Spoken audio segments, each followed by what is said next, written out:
Hello friend, आज के class हम लोग जे प्रक्रम का मानव परिसंचरण तंत्र ह्यूमन सर्कुलेटरी सिस्टम पढ़ेंगे, जिसमें जो है मुख्यतः हम लोगों को ह्यूमन हार्ट मानव हृदय के बारे में पढ़ना है इस चैप्टर में। तो पहले ये समझते हैं कि सर्कुलेटरी सिस्टम परिसंचरण तंत्र होती क्या है ना। मानव परिसंचरण तंत्र, क्योंकि हमको मानव के बारे में पढ़ना है, पौधे के बारे में पढ़ेंगे, वो थोड़ा सा पार्ट है, हमें नहीं पढ़ना है। कहता पदार्थों का संचरण संपूर्ण शरीर में रक्त की सहायता से किया जाता है। पदार्थों का संचरण संपूर्ण शरीर में रक्त यानी कि ब्लड यानी कि खून की सहायता से किया जाता है ना। आपने जो भोजन खाया है, समझ रहे कहानी, भोजन जब पचते हैं, भोजन का जब क्या होते हैं बताइए, पाचन होता है, तो उसमें से जो विटामिन सब है, खनिज और जो भी सब आपने खाया है, तो अंदर में जो छोटी आंत सब है और स्टमक में खास करके छोटी आंत में उसका अवशोषण हो चुका है, एब्जॉर्प्शन हो चुका है। तो फिर शरीर में हर एक पार्ट्स तक कैसे पहुँचेंगे, शरीर के हर एक भाग तक कैसे पहुँचेंगे, ऊपर से नीचे तक, वो ब्लड पहुँचाने का काम करता है। कौन पहुँचाने का काम करते हैं?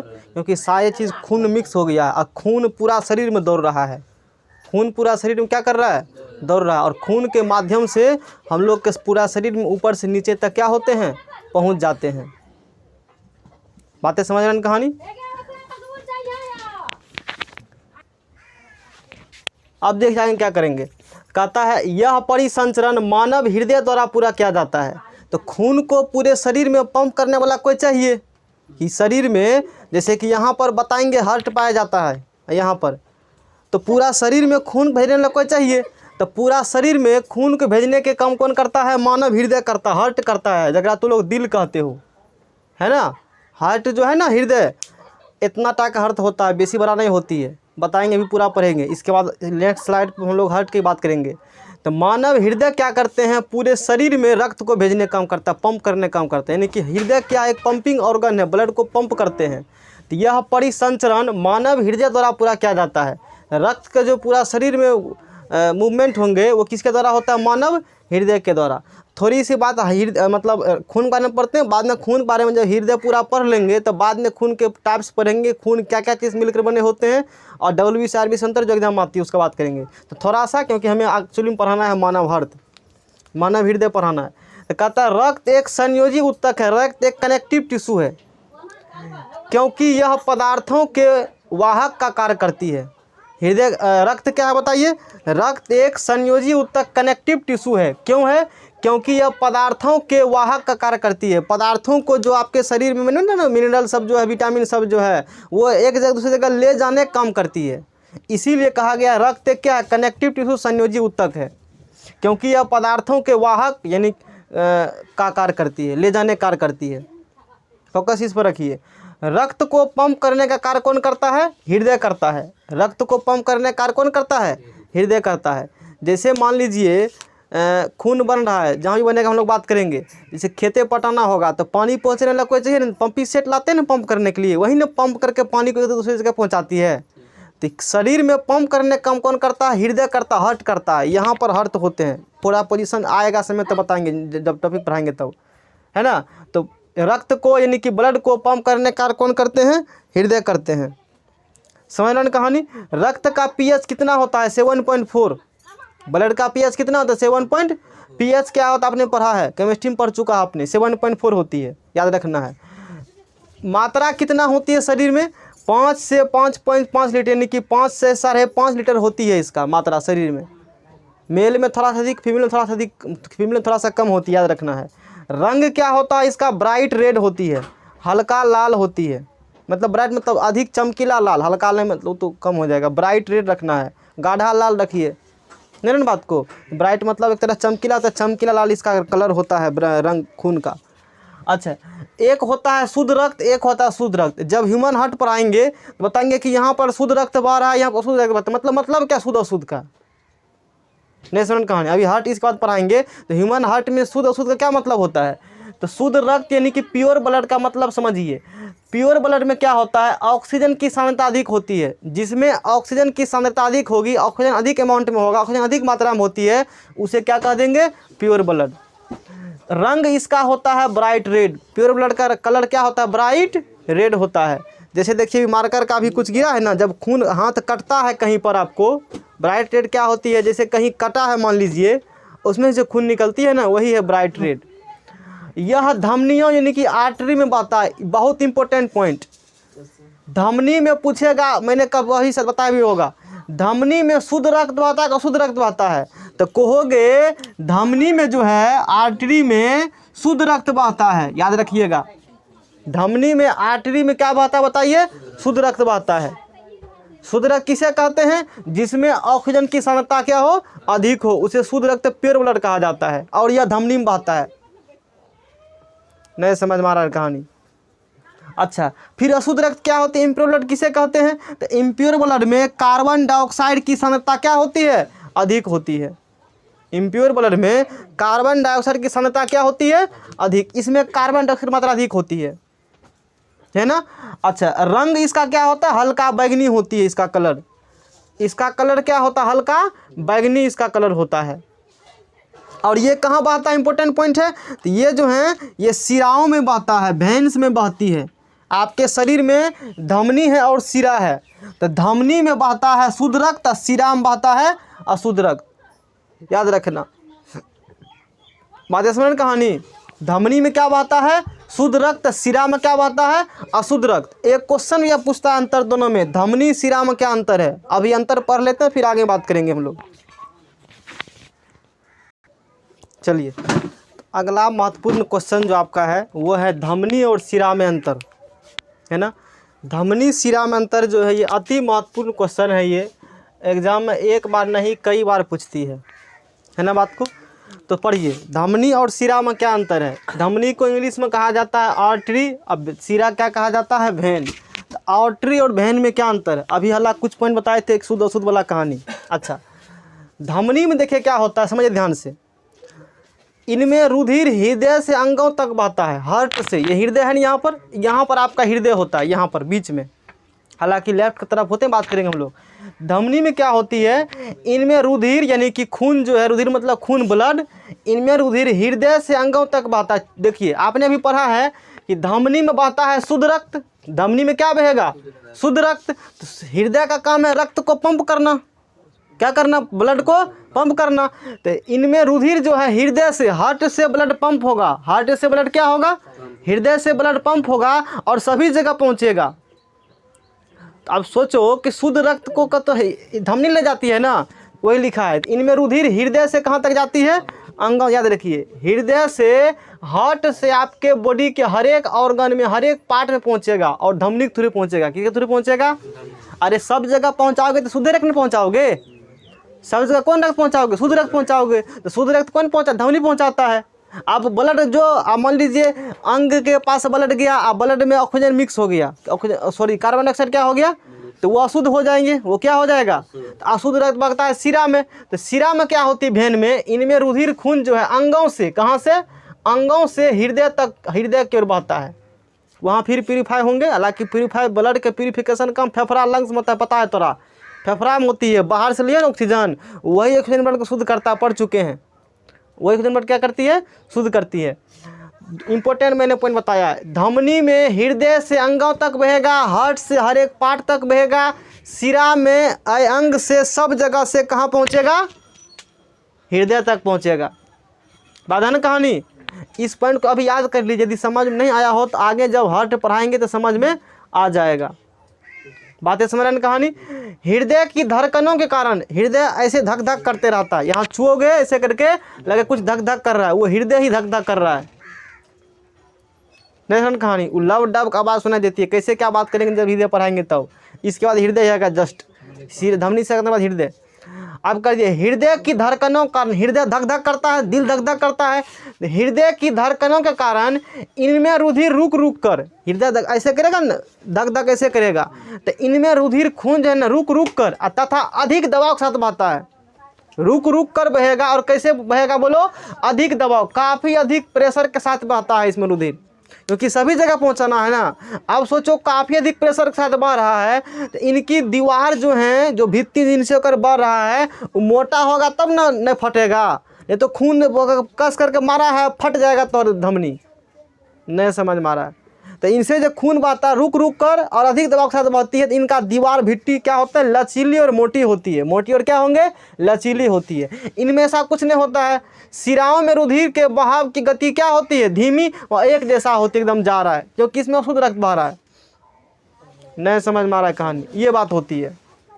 इसीलिए इनकी भित्ति दीवारें पतली व क्या होती है, कम लचीली होती है, पतली कम लचीली होती है, क्योंकि इसमें अधिक दबाव है नहीं, फास्ट तो मतलब बढ़ नहीं रहा है, तो उतना दिक्कत वाला बात नहीं है। तो भगवान धमनी को तनी मोटा और लचीली बनाए ताकि अधिक प्रेशर मारे तो फटे नहीं तो फट करके शरीर से खून बाहर हो जाएगा, है ना बात को। अच्छा, ई लाइन समझिए, इसको बताते हैं पहले ये, फिर यहाँ आएंगे। ये जो चौथा पॉइंट लिखा है आपके ऑब्जेक्टिव पॉइंट अति महत्वपूर्ण है, यानी कि ये जो आपके बोर्ड पे लिखा है ऑब्जेक्टिव के लिए अति महत्वपूर्ण ट्रिपल स्टार है, ये याद रखिएगा। हालांकि दोनों इंपॉर्टेंट है, अब समझिए। ये तो सब्जेक्टिव हो गया ना, ये ऑब्जेक्टिव के लिए हो गया। देखिए, धमनी में बहता है शुद्ध रक्त, धमनी में क्या बहता है, और शिरा में बहता है शुद्ध रक्त। जैसे नहीं कहते हैं बाप दादा जो काम किया वह करेंगे, हम उन्हें दूसर काम करेंगे। कुछ लोग ऐसे होते हैं ना घर में, वो काम नहीं करेंगे। तो उसी प्रकार से एगो है, धमनी में शुद्ध रक्त बहा ना, आ फुफ्फुस से धमनी कहेगा हमारा में शुद्ध ना शुद्ध बहेगा, हम वो काम नहीं करेंगे, याद रखना। नहीं समझ में आया, धमनी में बहता है कौन रक्त, बोलो, शुद्ध रक्त। फुफ्फुस से धमनी पल्मोनरी आर्टरी कहेगा हमारा में शुद्ध ने क्या बहेगा, अशुद्ध। बाप दादा से अलग काम कर रहा है, इसीलिए एग्जाम में क्वेश्चन आता है। तो धमनी देखेगा शुद्ध मार दिया, देखो उससे पहले क्या लिखल है, सीधे धमनी है तो शुद्ध कहना, अब फुफ्फुस धमनी पल्मोनरी धमनी कह दिया, पल्मोनरी आर्टरी कह दिया, तब अशुद्ध होगा। आंसर क्या होगा, अशुद्ध होगा। याद कर लीजिए, बाद में और भी फिगर बना के भी बता देंगे। देखो इसमें शुद्ध अशुद्ध बह रहा है, आप देखिएगा ना बुक में, तो आपको बताए थे ना कि इसमें देखिए ये हार्ट का, ह्यूमन हार्ट का डायग्राम ये है, पेज नंबर मिलेगा 117 में। इसमें जो नीला कलर का कुछ दिख रहा है ना, ये अशुद्ध रक्त पूरा इसमें चल रहा है। जितना नीला कलर सब शुद्ध रक्त है, ये जो थोड़ा लाल दिख रहा है ये सब शुद्ध रक्त के ब्लड है। आएंगे तब समझाएंगे डिटेल में। देखो डायग्राम भी दिया है, क्लास 11 की बुक देखोगे, शायद क्लास 11 में चैप्टर नंबर 14 की पदरमा है 11 की बायोलॉजी में, वहाँ भी अच्छे से कुछ अच्छा डायग्राम दिया है, वो भी बता के निकाल कर हम दिखाएंगे, सब पढ़ाएंगे, टेंशन वाली बात नहीं है। तो धमनी में शुद्ध रक्त, तो मैंने बोले खानदानी थोड़ा सा पैसा बदल लिया, तो पूछे धमनी में कौन रक्त बह गया, अशुद्ध रक्त। यही एकदम क्वेश्चन आता है इसीलिए। अच्छा, शिरा में फिर बहेगा शुद्ध रक्त, तभी कहेगा नहीं वो काम नहीं करेंगे। तो फुफ्फुस से शिरा में कौन रक्त बहेगा, बोलो, शुद्ध रक्त बहेगा, यानी कि पल्मोनरी वेन में कौन रक्त बहेगा, शुद्ध रक्त। ये थोड़ा रट लेना है। कैसे याद करना है, मात ये दोनों याद रखो, ये अपने यहाँ हो जाएगा। धमनी कहेगा शुद्ध रक्त, फुफ्फुस धमनी कह देगा तो शुद्ध कह देना। शिरा में अशुद्ध रक्त, फुफ्फुस से शिरा कह देगा शुद्ध रक्त, उल्टा देना, जस्ट बस इतना काम करना है ना बात को। यही बात यहाँ लिखा है हमने है कि पल्मोनरी धमनी को छोड़कर, यानी कि पल्मोनरी धमनी, यानी कि पल्मोनरी धमनी ये लिखा है ना, यानी कि फुफ्फुस धमनी को छोड़ करके से सभी धमनियों में शुद्ध रक्त यानी कि ऑक्सीजनित रुधिर होता है। और उसमें पल्मोनरी शिरा को छोड़कर से सभी शिरा में अशुद्ध रक्त यानी कि ऑक्सीजन रहित रुधिर होता है, ब्लड होता है। आया समझ में, काफ़ी महत्वपूर्ण पॉइंट है। जो लोग 11th रखेंगे बायोलॉजी मतलब इंटर लेवल में, तो यहाँ से पूरा जगह पढ़ के कोई दिक्कत नहीं होगा। इसीलिए इंग्लिश भी बता रहे हैं सबका, ताकि वहाँ टीचर इंग्लिश में बात करेंगे तो परेशानी तो अधिक नहीं हो। बायोलॉजी अधिक इंग्लिश में ही पढ़ाया जाता है, हिंदी में टफ हो जाता है, समझ ना बात को। क्योंकि डॉक्टर बनना हिंदी किताब पढ़ के नहीं बनता, पता होगा, इंग्लिश किताब पढ़ के। तो इसमें देखिए और क्या, इनका रंग जो होता है, चूंकि शुद्ध रक्त है ना, प्योर ब्लड है, इनका रंग गुलाबी या शुद्ध रक्त का रंग गुलाबी या चटक लाल होता है। गुलाबी या क्या होते हैं, रंग गुलाबी या चटक लाल होती है। चटक लाल रखिएगा ध्यान में, है ना बात को। चटक लाल रखिएगा, इंपॉर्टेंट है, चटक लाल ही जरूरी है, गुलाबी छोड़ो, चटक लाल रखो तुम ध्यान में। अच्छा, ये गहरे अशुद्ध रक्त क्या होती है, नीला बैगनी रखना, क्या होता है, नीला बैगनी रंग का होता है ना बात को। ये सारे पॉइंट रखना ध्यान में है। धमनी और शिरा में अंतर काफ़ी महत्वपूर्ण है, और साथ में ये भी पॉइंट काफ़ी क्या है, महत्वपूर्ण है। बात समझ रहे हैं कहानी, नोट कर इतना, फिर आगे बढ़ते हैं क्लास में। चलिए तो नेक्स्ट टॉपिक हम लोग बात करते हैं मानव हृदय, ह्यूमन हार्ट के बारे में। देखिए, हृदय एक पेशीय अंग है, मतलब ये मांसपेशी से बना अंग है। हृदय कैसा अंग है, एक मांसपेशी अंग है, मतलब मांसपेशी से बना है। इसमें हड्डी रड्डी कुछ भी नहीं होता हृदय में, याद रखना। सिर्फ किसका बना है, मसल्स का बना है, मांसपेशी का बना है, इसीलिए इसे पेशी अंग बोला है। हृदय एक पेशी अंग है जो हमारी मुट्ठी के आकार का होता है। किसके आकार का, बंद मुट्ठी है ना, फिस्ट, इंग्लिश में इसे फिस्ट कहते हैं, है ना, FIST, फिस्ट, समझे ना कहानी। बंद मुट्ठी है ना, ऐसे करके, ऐसे बंद मुट्ठी करोगे तो बंद मुट्ठी का आकार का हृदय होता है, बंद मुट्ठी का आकार का, ध्यान रखना। अच्छा, हृदय खांच में बाईं ओर स्थित होता है। देखिए, जैसे ऐसे करके हम पढ़ा रहे हैं, तो ये हमारा दायां हाथ, ये हो गया बायां हाथ, ये दाहिना हाथ, ये कौन हाथ हुआ। लेकिन साइंस में ऐसे नहीं होती है। साइंस में किसी को फिगर देखना हो ऐसे खड़ा हो जाओ, वहाँ पर किसी को समझना ऐसे खड़ा हो जाओ, बताओ ये क्या हुआ, राइट, ये दायां हुआ। किसी फिगर के बारे में बात करना है बॉडी के किसी पार्ट में, तो माथे पढ़ाते तो पूछेगा माथे दाहिना दाहिना हाथ होने वह बात, ऐसा नहीं होता है। ऐसे हो जाओ, अब हुआ, मेरा दायां जिधर है, इधर जो पार्ट होगा वो सब फिगर में जो भी दिखा, बोर्ड फिगर टीचर बनाएंगे कहीं भी, तो ऐसे करके हो जाना खड़े। इधर जो होगा वो सब का सब क्या होगा, दायां, इधर सब का सब क्या होगा, कभी कंफ्यूजन नहीं। बताओ इधर वाला पार्ट, ये मेरा फेफड़ा है ना, इधर वाला दाहिना फेफड़ा, ये वाला कौन हो गया, बायां फेफड़ा। तो ये फिगर में, ये पूछेगा फिर फिगर में सब कौन, तो फिगर में ये हुआ दायां, ये क्या हुआ बताओ, ये दायां, ये क्या हो गया, बायां, है ना बात को। तो ये हुआ बायां फेफड़ा, ये हुआ दायां फेफड़ा। तो हृदय जो होता है ना, तो थोड़ा सा अधिक होते हैं किसके तरफ, बायां फेफड़ा की तरफ। तो बायां फेफड़ा में देख लिया ऐसे कुछ जगह है, इसको कहा जाता है कार्डियक नोच। इंग्लिश लेके ध्यान में, इसको क्या कहता है, कार्डियक नोच में, लोकेटेड इन कार्डियक नोच लेफ्ट साइड, यानी कि फेफड़ा में, लंग्स में लेफ्ट साइड में, लेफ्ट फेफड़ा है लेफ्ट लंग्स, तो बायां फेफड़ा में कार्डियक नोच में होते हैं, लोकेट होते हैं, यानी कि हृदय खांच में बाएं ओर स्थित होती है। कार्डियक नोच नाम इंपॉर्टेंट है, आउट ऑफ कोर्स सिलेबस नहीं है, एक्स्ट्रा मैंने जानकारी बताया ये पॉइंट, आपके सिलेबस नहीं लिखा, ये लाइन मुट्ठी का आकार का होता है। एनसीईआरटी खोल लीजिए, तो समझ में आ गया हृदय हार्ट में कहाँ होता है, मतलब शरीर में हृदय कहाँ होता है, फेफड़ा है ना आपका, फेफड़ा में किधर होगा बोलिए, थोड़ा सा बाईं तरफ, थोड़ा सा किसकी तरफ, अधिक परसेंटेज बाईं तरफ ही इसका होते हैं, इसीलिए लोग डायरेक्ट कह देते हैं कि हृदय बाईं तरफ होता है, दाएं तरफ भी है, लेकिन अधिक मतलब किसके तरफ होते हैं, लेफ्ट साइड, इसलिए बाएं तरफ कहा जाता है। बाद में डायग्राम मोबाइल में दिखाएंगे हम अच्छे से। अच्छा, इसका कम रक्त को पंप करना है, समझ में आ गया। औसत वजन 300 ग्राम रखना है, और एवरेज, हालांकि अलग अलग नवजात शिशु का अलग होता है, पुरुष में अलग, महिला में थोड़ा सा डिफरेंस होती है। आपको रैंडमली रखना याद है कि औसत वजन कितना रख, 300 ग्राम, क्योंकि आपके कोर्स में सब बात नहीं है। एक्स्ट्रा मैंने बता दिया कि एग्जाम हो सकता है कभी आ जाए, तो जानकारी के लिए होना चाहिए, याद रखना। इसका काम हृदय कम क्या, ब्लड को पंप करना, पूरा शरीर में ब्लड भेजना है। अच्छा, इतना समझ में आ गया सब लोग को। अब मानव हृदय में 4 कमरा है, 4 चैम्बर होते हैं, 4 कक्ष, 4 कोष्टक कहिए इसे, चैम्बर कहिए, कक्ष कहिए, कोष्टक कहिए, तीनों नाम से क्वेश्चन आती है, बाद में सब नाम अलग लिखवा देंगे हम। अलग अलग जीव में भी कितना चैम्बर, कोष्टक, कष्ट होती है, मतलब कक्ष भी पूछता है, उसका बाद में बात करेंगे, ये खत्म हो जाने के बाद। अभी सिर्फ मानव हृदय पर इसके बारे में फिर बात करेंगे। जैसे नहीं बताए थे कि कौन कौन जीव कहाँ कहाँ सांस लेता है, अलग अलग पूछता है ना, तो यूँ पूछता है कि कौन जानवर का मतलब का कितना चैम्बर, कितना कक्ष होती है, बात करेंगे। तो मानव हृदय में 4 चैम्बर, 4 कक्ष, 4 कोष्टक पाए जाते हैं, जिसमें से अब देखो, ये पूरा मत देखो, जितना हम देखने की कोशिश करो उतना देखना। एक कक्ष ही, दूसरा ही, तीसरा, 4 कक्ष हो गया। ये मानव हार्ट का डिटेल फिगर बाद में बात करेंगे, समझा रहे हैं पॉइंट को, तब फिर फिगर बात करेंगे। ऐसे करके दिल का शेप तुल्य बना होगा, इसमें 4 गो कक्षा हो गया, 4 गो चैम्बर इसमें है ना। कितने चैम्बर है बताइए, तो ऊपर लका वाला कहते हैं आलिंद, ऊपर लका वाला क्या कहते हैं बोलिए, आलिंद कहते हैं ऊपर लका वाला को। अभी मत देखिए, जो पॉइंट दिखा रहा हूँ वही देखिए, नहीं तो कंफ्यूजन हो जाएगा। ऊपर लका वाला क्या कहते हैं, तो आलिंद, आइलैंड ऊपर क्या को, 2 गो, तो 2 गो आलिंद, इसको इंग्लिश में ऑरिकल कहते हैं आलिंद को, या एट्रियम कहते हैं आलिंद को, याद हुआ। आलिंद को कहीं लिखा रहेगा ऑरिकल, या कहीं क्या लिखा रहेगा, एट्रियम। इंपॉर्टेंट पॉइंट्स का इंग्लिश भी रखना चाहिए ध्यान में। तो आलिंद 2 गो होते हैं, ऑरिकल कहिए या एट्रियम कहिए, कोई दिक्कत वाला बात नहीं है। और निचला वाला को यहाँ निचला वाला कहते हैं नीले, क्या कहते हैं बोलिए, एगो नीला ई, एगो नीला ई, आया समझ में, एगो नीले ई, एगो, 2 गो क्या होगे बोलो, नीले। तो मानव हृदय में कितने चैम्बर होते हैं, 2 गो आलिंद, 2 गो, तो क्या गो हो गया, 4 चैम्बर हो गया। अच्छा, अब तू समझ गया कि ऊपर लका वाला आलिंद, निचला वाला नीले कहते हैं। आलिंद थोड़ा सा छोटे होते हैं, और नीले क्या होते हैं, बड़े होते हैं। आलिंद क्या होते हैं, छोटे, नीले क्या होते हैं, बड़े, ध्यान रखना, इसलिए वो लिखा है। अब फिर कहेगा लेफ्ट राइट लिखे से, कहेंगे यहाँ ऐसे खड़ा हो जाओ, ऐसे क्या हो जाए, तो ऐसे ऊपर लका वाला आलिंद, निचला वाला नीले कहा ना हमने, तो ये हो गया दाहिना, ये क्या हो गया, ये क्या हो गया, बायां, तो दाहिना, तो ये हो गया दायां, ये दायां, दायां दायां लगा दिया, तो ये हो गया दायां आलिंद, ये हो गया दायां नीले। इधर हो गया बायां, तो ये हो गया बायां आलिंद, ये हो गया बायां नीले। आया दिमाग में। तो इंग्लिश में इसे कहते हैं, इसको कहते हैं दायां आलिंद, राइट एट्रियम, इसको कहते हैं दायां नीले, राइट वेंट्रिकल, इसे कहते हैं बायां आलिंद, लेफ्ट एट्रियम, इसे कहते हैं बायां नीले, लेफ्ट वेंट्रिकल। बायां देख फरा, समझ में आया ना कहानी, टेक्निक से समझाए हैं, ऐसे समझाते कन्फ्यूजन होता।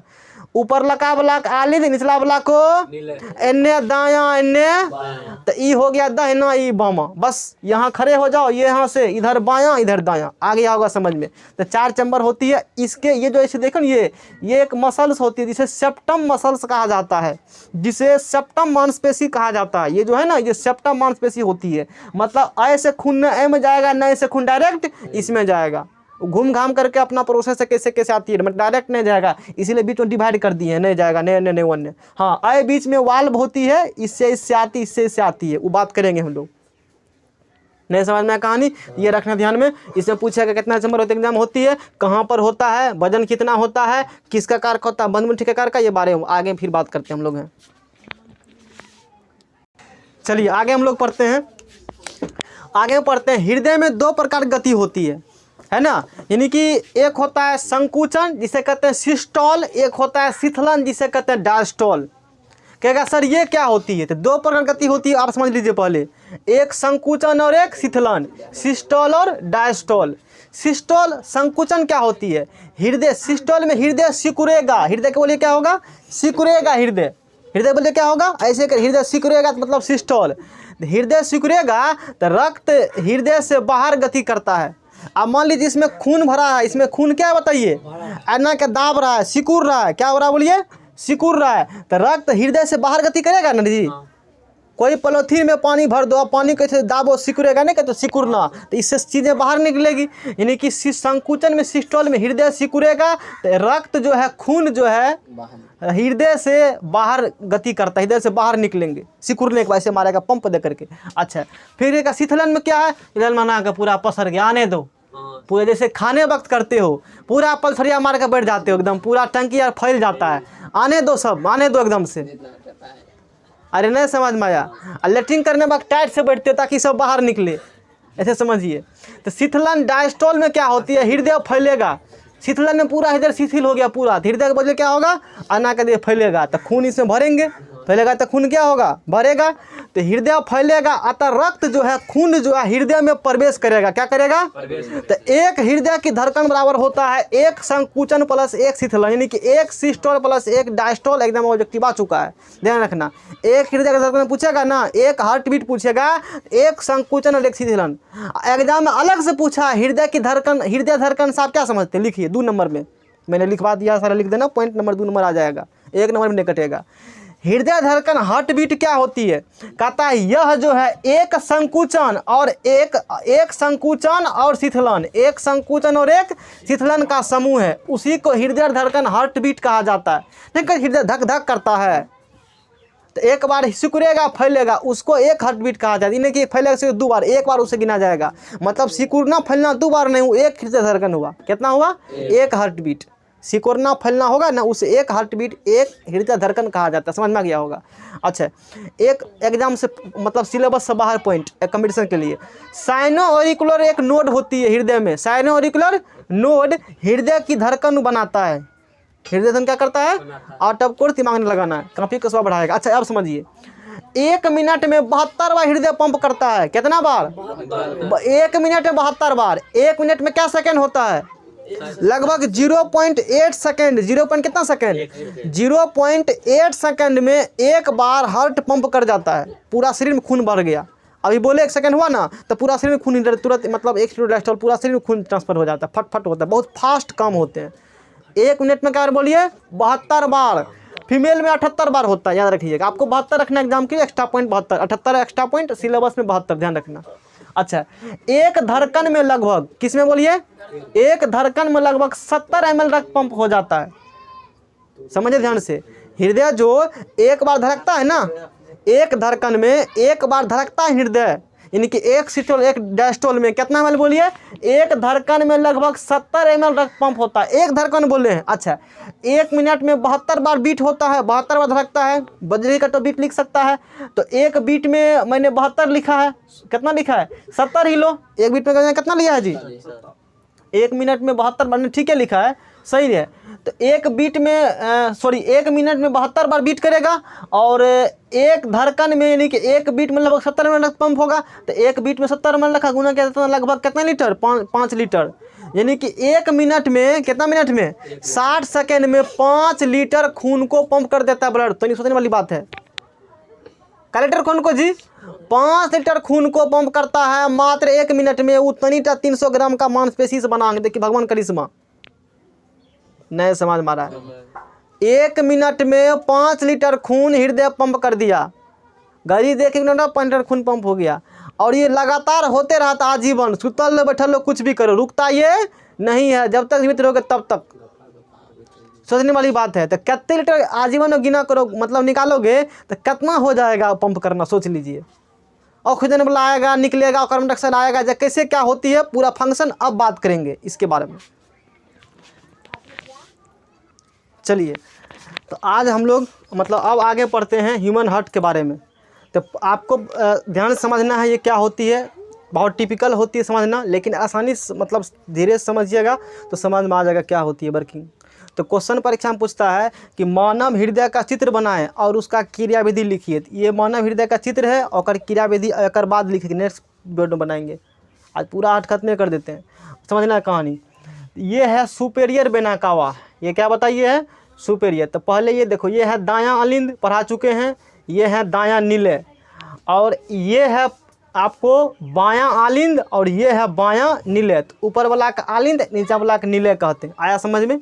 अच्छी बात है। तो इसमें देखिए, इसमें जो है लिखा है CO2, इसमें भी लिखा है CO2, यहाँ O2 यहाँ O2 लिखा है। बताएंगे क्या होती है। इसमें खून आने का 2 रास्ता आपके पास है। वेना कावा कहते हैं महाशिरा। क्या कहते हैं बोलिए? हिंदी में इसे कहते हैं वेना कावा। क्या चीज़ कहते हैं? महाशिरा कहते हैं, याद रखिएगा। वेना कावा को हिंदी में क्या कहा जाता है? महाशिरा। ठीक है। तो 2 आपको पता है कि धमनी में कौन रक्त बहता है बोलो? शुद्ध रक्त। और शिरा में अशुद्ध रक्त। तो महाशिरा मतलब मटका होगा एक तरह से। क्या बोलिए? ये मटका होगा। सब शिरा मिल पतर का मटका निर्माण करता है। मतलब कई सारे शिरा करके मेन एक बन जाता है, उसे महाशिरा कह देते हैं। क्या कह देते हैं उसे?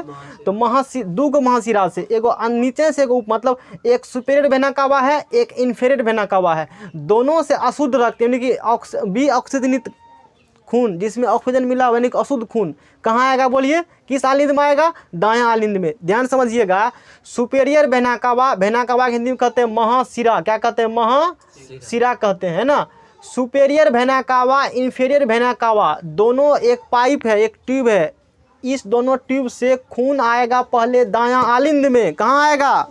कैसा खून? तो शिरा में बहता शुद्ध खून, यानी कि ऑक्सीजनित ब्लड, मतलब कार्बन डाइऑक्साइड मिक्स्ड खून, कार्बन डाइऑक्साइड मिला हुआ खून, अशुद्ध खून आएगा किस में? दायां आलिंद में। और यहाँ से क्या होगा? इस देखिए, एक 3 गो आपको दिख रहा होगा कुछ है, इसे कहते हैं ट्राइकस्पिड वाल्व। इसे क्या कहते हैं? Tricuspid valve. वाल्व मतलब समझ रहे हैं कहानी? रास्ता एक है, समझ रहे हैं कहानी? तो इनसे खून कहाँ आएगा बोलिए? इनसे खून कहाँ आएगा? तो इनसे दायां आलिंद से खून आएगा किस में? दायां नीले में। दायां आलिंद से खून किस में आएगा? दायां नीले में खून आएगा। दायां आलिंद से खून कहाँ गया? दायां नीले में। किसके माध्यम से? ट्राइकस्पिड वाल्व में।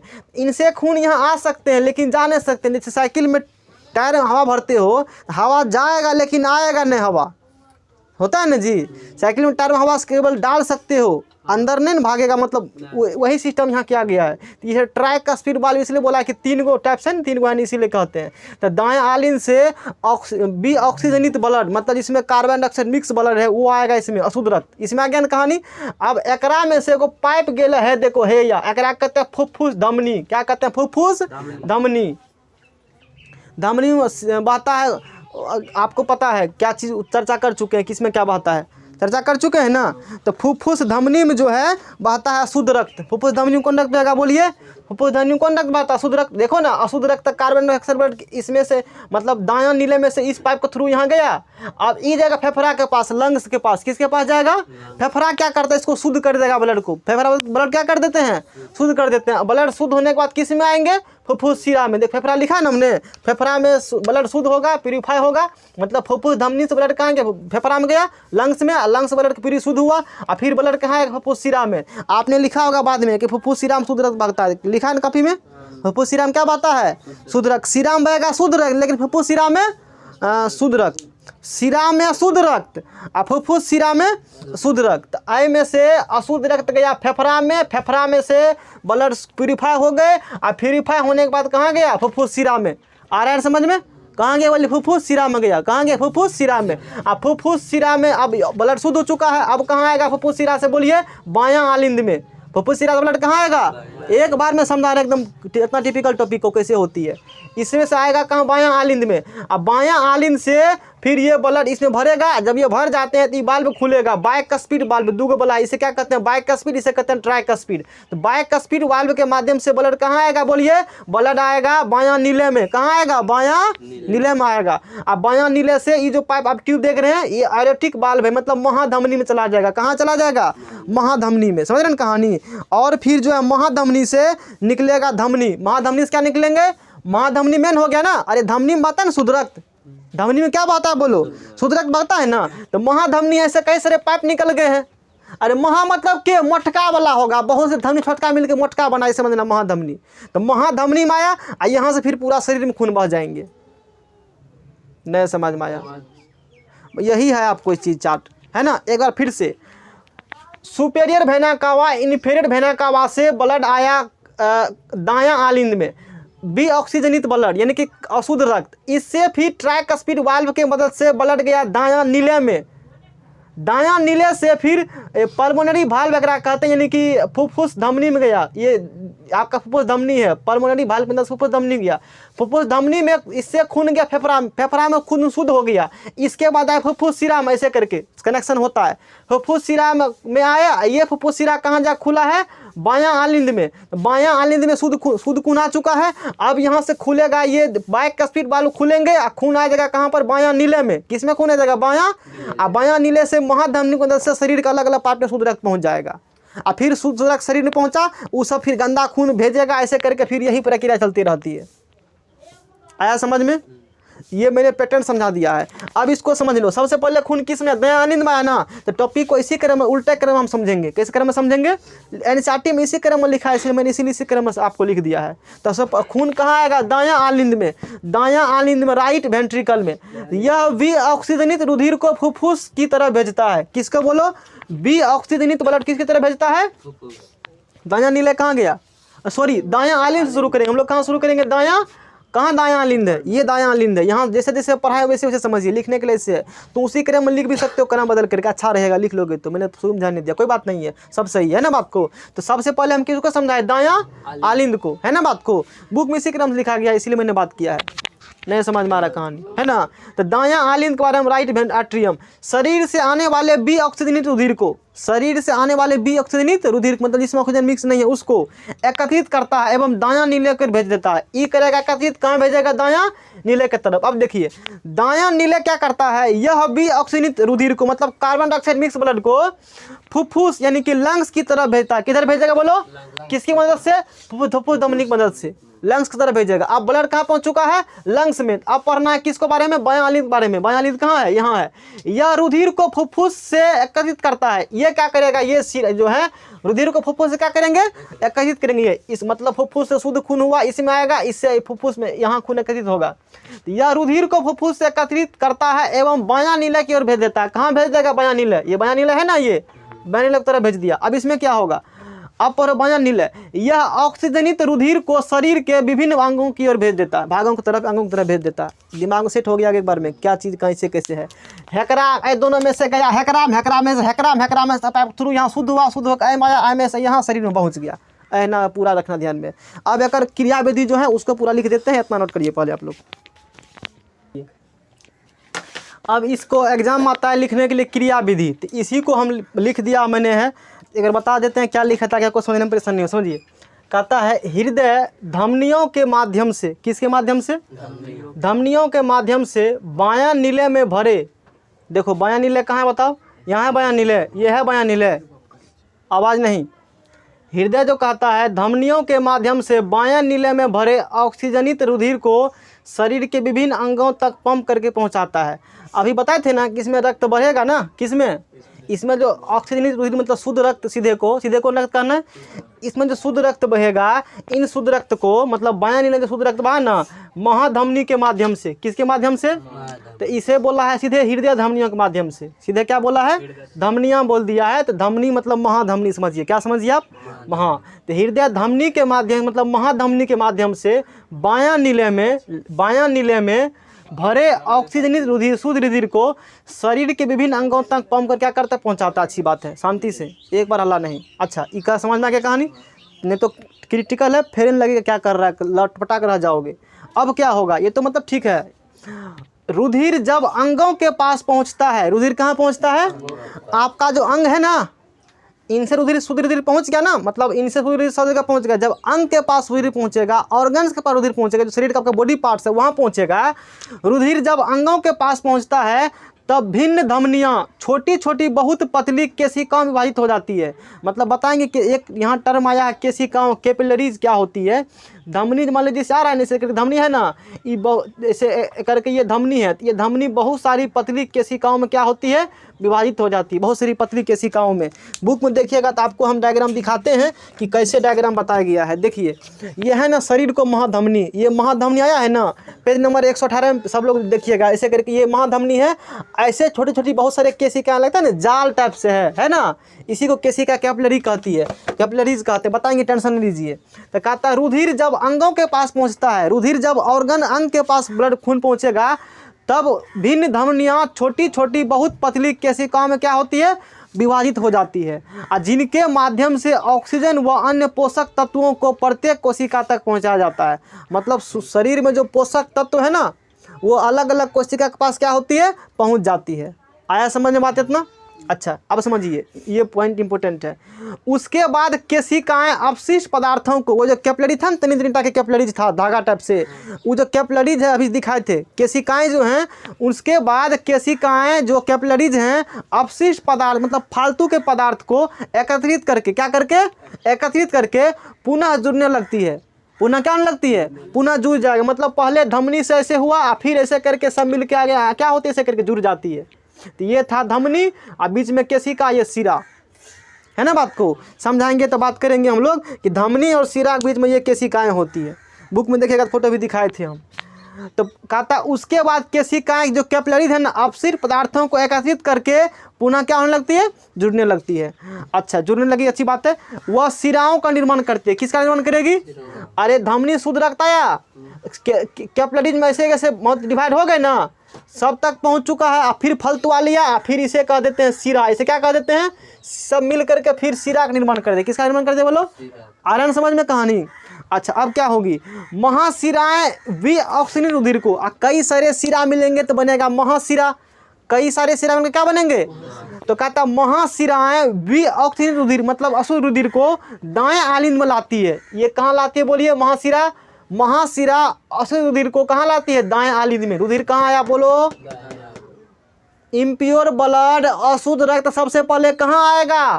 दायां आलिंद में आएगा, हार्ट के दायां आलिंद में आएगा। वही कहा है कि महाशिराएं भी ऑक्सीजनित रुधिर मतलब कार्बन डाइऑक्साइड वाला रुधिर, खरबका ब्लड, खरबका खून को दायां आलिंद में लाती है, दायां आलिंद में लाती है, जहां से यह रुधिर दायां नीले में प्रवेश करती है। दायां आलिंद से कहाँ जाएगा? दायां नीले में, ट्राइकस्पिड वाल्व की मदद से। पूरा दिमाग सेट कर देंगे। अच्छा, अब क्या होगा? अब दायां नीले से, हे दायां नीले से बी ऑक्सीजन रुधिर, खराब का रुधिर फुफ्फुस धमनी के माध्यम से, फुफ्फुस धमनी के माध्यम से, एकरा में से हैकरा फुफ्फुस धमनी के माध्यम से फुफ्फुस तक ले जाती है, फेफड़ा तक ले जाती है। मतलब क्या होता है बोलो? फेफड़ा तक ले गया, फेफड़ा तक ले गया, लंग्स तक, LUNGS से लंग्स, फेफड़ा फुफ्फुस को मतलब लंग्स इंग्लिश में फेफड़ा कहते हैं। आया समझ में? एक पॉइंट और पढ़ते हैं, छठा पॉइंट, यही क्रिया विधि था। करो चलिए, तो अब लास्ट पॉइंट देखिए। आपको कहता है फुफ्फुस में रुधिर में, फुफ्फुस मतलब लंग्स में रुधिर में ऑक्सीजन प्रवेश करता है। तो अब ब्लड कहाँ जाएगा बोलिए? फुफ्फुस में जाएगा। फुफ्फुस धमनी से ब्लड कहाँ जाएगा? फुफ्फुस धमनी से ब्लड जाएगा फेफड़ा में, फुफ्फुस में। तो फुफ्फुस में रुधिर में ऑक्सीजन प्रवेश करता है। आप सांस लेते हैं ना बाहर से ऑक्सीजन, तो ब्लड में ऑक्सीजन क्या करेंगे? प्रवेश करेंगे। वह CO2 रुधिर से निकल जाती है। CO2 रुधिर से क्या होगा? निकल जाती है। अब ऑक्सीजनित रुधिर फुफ्फुसीय शिराओं के माध्यम से, ऑक्सीजनित रुधिर शुद्ध रुधिर फुफ्फुसीय शिराओं के माध्यम से बाएं आलिंद में प्रवेश करता है। कहाँ प्रवेश करेगा बोलिए? बाएं आलिंद में प्रवेश करता है। इस तरह दोहरा संचरण यानी कि डबल सर्कुलेशन होता है। क्या बार संचरण बोलिए? अरे 2 बार प्रवेश किया ना, एक बार यहाँ प्रवेश किया, एक बार यहाँ प्रवेश किया, एक बार खून यहाँ प्रवेश, एक बार यहाँ प्रवेश किया। क्वेश्चन पूछता है रक्त का परिसंचरण यानी कि डबल सर्कुलेशन ब्लड किसे कहते हैं? यही है, एक बार आया 2 बार आया, मतलब 2 बार आया ना, एक बार यहाँ एक बार आया। एग्जाम पूछता है क्वेश्चन, अलग से लिखवा देंगे, टेंशन मत लेना। अब देखिए एक चार्ट अभी तक जो आपने सीखा उसका एक चार्ट है, ये है व्यवस्थात्मक निरूपण। इसको इंग्लिश में कहा जाता है, बताते हैं, एस्केमेट्रिक रिप्रेजेंटेशन। ऐसे करके कभी क्वेश्चन आएगा, समझिए। देखिए ये है दायां आलिंद, ये देखिए ये दायां आलिंद दायां निलय, दायां आलिंद और दायां निलय, दायां आलिंद दायां आलिंद दायां निलय मिला। ये है बायां आलिंद बायां निलय, बायां आलिंद और बायां निलय। आया समझ सभी लोगों को? अच्छा, अब देखिए क्या होती है, आप लोग ध्यान समझिएगा, अच्छे तरीक़ा से हम लोग पढ़ाएंगे। क्या होती है, यहाँ से देखिए चार्ट को, यहाँ से पढ़ो। शरीर के अंग से खरब का खून महाशिरा के माध्यम से, तो इसमें लिखा है CO2 यानी कि कार्बन डाइऑक्साइड युक्त ब्लड होगा, अशुद्ध रक्त होगा। महाशिरा के माध्यम से, देखो महाशिरा है, महाशिरा के माध्यम से पहुँचेगा दायां आलिंद में। कहाँ पहुँचा बोलिए? महाशिरा के माध्यम से कहाँ पहुँचा? दायां आलिंद में पहुँचा। महाशिरा के माध्यम से कहाँ पहुँचा? दायां आलिंद में। अब दायां आलिंद में पहुँचने के बाद ये नीचे आएगा किस में? दायां नीले में। दायां आलिंद से कहाँ गया? दायां नीले में। इसी के निचोड़ शॉर्ट में आ रहे हैं समझ में? दायां आलिंद से कहाँ गया? दायां नीले में। दायां नीले में आ गया, अच्छी बात है। अब देखिए, अब दायां नीले से कहाँ से? दायां नीले से, दायां नीले, ये दायां नीले है, दायां नीले से फुफ्फुस धमनी की मदद से पहुँचेगा फेफड़ा में। दायां नीले से फुफ्फुस धमनी की मदद से कार्बन डाइऑक्साइड ब्लड, देख रहे हैं कहानी, विऑक्सीजनित ब्लड मतलब अशुद्ध रक्त, फुफ्फुस धमनी की मदद से पहुंच के फेफड़ा के पास। कहाँ पहुंचेगा? फेफड़ा में ब्लड का शुद्धिकरण प्यूरिफाई होता है ब्लड का। शुद्ध होने के बाद अब इससे कार्बन डाइऑक्साइड अलग हो चुका है, इसमें ऑक्सीजन मिक्स हो चुका है। अब ये फुफ्फुस शिरा के माध्यम से ऑक्सीजन वाला ब्लड कहाँ आएगा? बायां आलिंद में। कहाँ आएगा? बायां आलिंद में। अब बायां आलिंद से फिर आएगा बायां नीले में। बायां आलिंद से कहाँ आया? बायां नीले में। अब बायां नीले से ऑक्सीजनित ब्लड, जिसमें शुद्ध खून जिसे कहते हो, महाधमनी की मदद से, कहाँ मदद से? महाधमनी की मदद से शरीर के अलग अलग अंगों तक पहुंच गया। तो ये था व्यवस्थात्मक निरूपण, एस्केमेट्रिक रिप्रेजेंटेशन। तो आज के क्लास हम लोगों ने पूरा मतलब ये पढ़ लिया। अब कल पढ़ेंगे हम लोग RBC WBC में अंतर पढ़ेंगे। किसमें पढ़ेंगे? ब्लड किस चीज़ से मिलकर खून बना हुआ है, तो पूरा समझा दिया है। इसे पढ़िए, एंजॉय कीजिए। आज का क्लास यहीं तक रखते हैं।